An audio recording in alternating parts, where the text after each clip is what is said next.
I was a very young,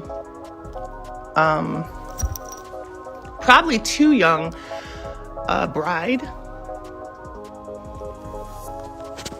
So I had these kids very early.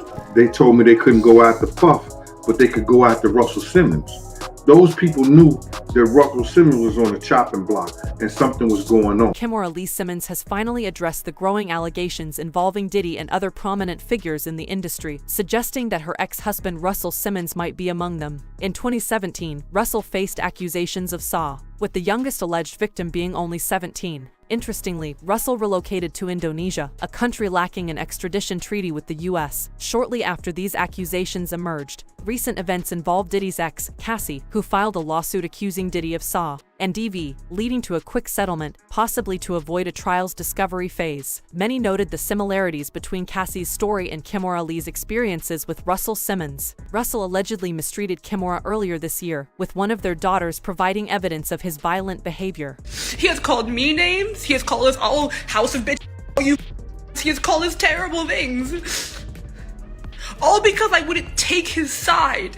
Adding to the complexity, Kimora was a close friend of Diddy's late girlfriend, Kim Porter. With Kimora now speaking out on Cassie's lawsuit, there's speculation about the potential exposure of alleged traffickers in the music industry. This has raised questions about the possibility of reopening Kim Porter's case, given the interconnected relationships and allegations. The unfolding situation prompts further exploration into the depth of this complex issue. Moreover, is there a possibility that this could result in the re-examination of Kim Porter's case? Let's delve into the details. Happy birthday to you.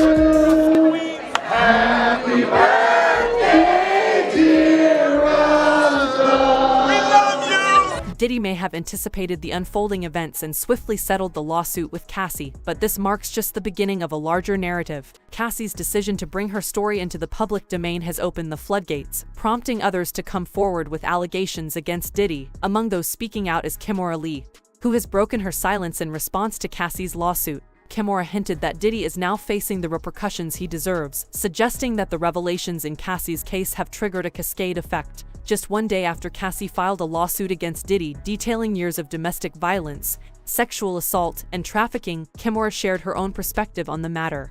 As you sow, so shall you reap. Simultaneously, an archived interview featuring Kimora has resurfaced, shedding light on a past incident where Diddy allegedly threatened her life while she was pregnant.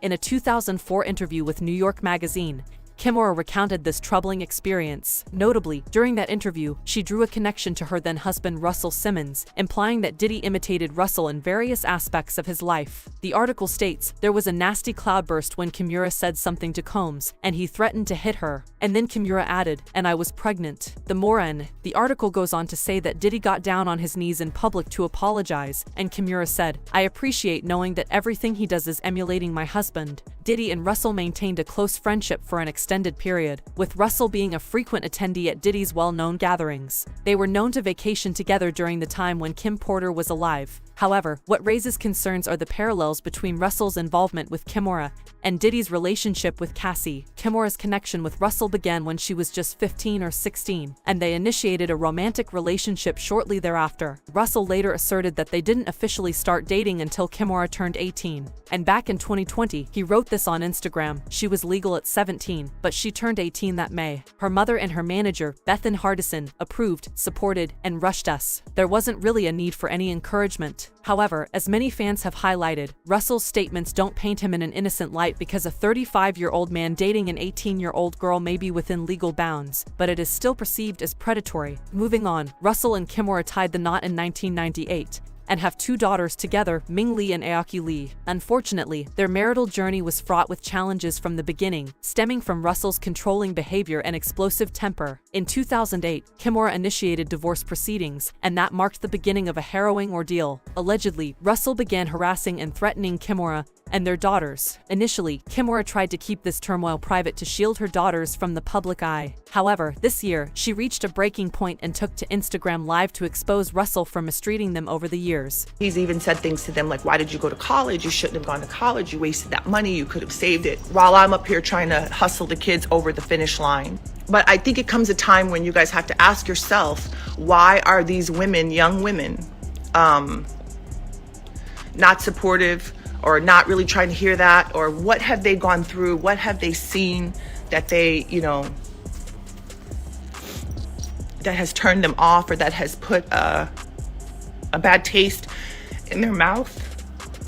We've seen a lot lately over the years. Kimora disclosed that despite having no active role in their daughters' lives, Russell persisted in sharing photos of the girls on social media, attempting to portray himself as a devoted father to the public. This person has not been to any events, did not come to graduation, no, he wasn't particularly wanted, but no one stopped you. Hasn't sent a flower or a gift or a kind word. By the way, doesn't this echo the way Diddy consistently emphasizes his love for Kim Porter? Whenever someone goes to great lengths to broadcast love and positivity, it often raises suspicions that they might be concealing something. The situation takes a darker turn as Kimora later narrated a series of incidents, outlining the reasons behind her decision to expose Russell. She alleged that he had threatened harm to her children, adding to the gravity of the situation. One of Kimora's daughters, Ayaki, later corroborated these claims and asserted that she had evidence of Russell's harassment towards them. And if he says one thing and disagrees with me, I will post it all because he does it. I have videos of him saying awful things that no one should have to hear about anyone they know, much less their mother. He has called me names. He has called us all house of all you. He has called us terrible things. All because I wouldn't take his side. In her live session, another intriguing detail Kimora disclosed is that Russell was financially struggling, and she provided support for him over the years. I have records and evidence of this where he's told the kids in writing, we have it, text messages, I'm broke, I this, I that, I can't, go get it from your mom. Now, meanwhile, I have been financially carrying this person probably for the last at least 10 years, myself and my ex-husband. Again, this is all proven with receipts, so whatever, somebody doesn't like what I'm saying, we could talk about it. We can come, we can open up our receipts. I love it. I love receipts. This could clarify why Russell sought refuge in Bali after facing allegations of SA from multiple women in 2017. Perhaps realizing he lacked the financial means or connections to navigate a legal battle, Russell swiftly sold his U.S. properties and relocated to Bali, where he underwent a transformation, reinventing himself as a yoga teacher. A notable shift in Russell's social media presence is evident, with a consistent stream of posts focusing on themes of love and spirituality. Once again, the parallels draw attention to a familiar pattern. Love, I changed my name to Sean Love Combs. I'm serious about love, y'all. I'm all in on love. I decided I'm just gonna be love all the way.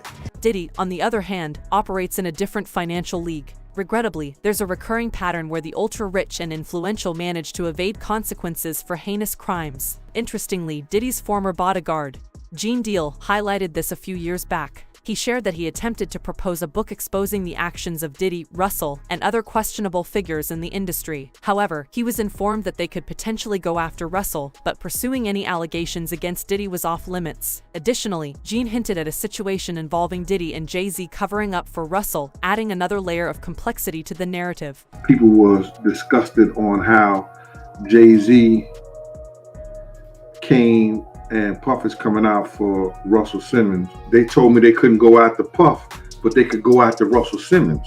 Those people knew that Russell Simmons was on a chopping block and something was going on. Fans are now encouraging Kimora to disclose all the information she possesses regarding Diddy and Russell, with speculations arising that these trafficking allegations might extend to the highest echelons of Hollywood. One fan said, the way it was described in the lawsuit about Diddy filming Cassie on multiple devices, adjusting the candles, and wearing masks while she was essayed, sounds like some called ritual-ish. I think he was filming to show other rich elites. And another person added, something else will come out about Diddy by March, April 2024. Don't be surprised if Kimora Lee Simmons will speak on something she saw. Share your thoughts on whether you believe Diddy and Russell were mutually covering up for each other. Additionally, do you think Kimora possesses more knowledge about Diddy's purported crimes? Feel free to comment below, and be sure not to miss our next video.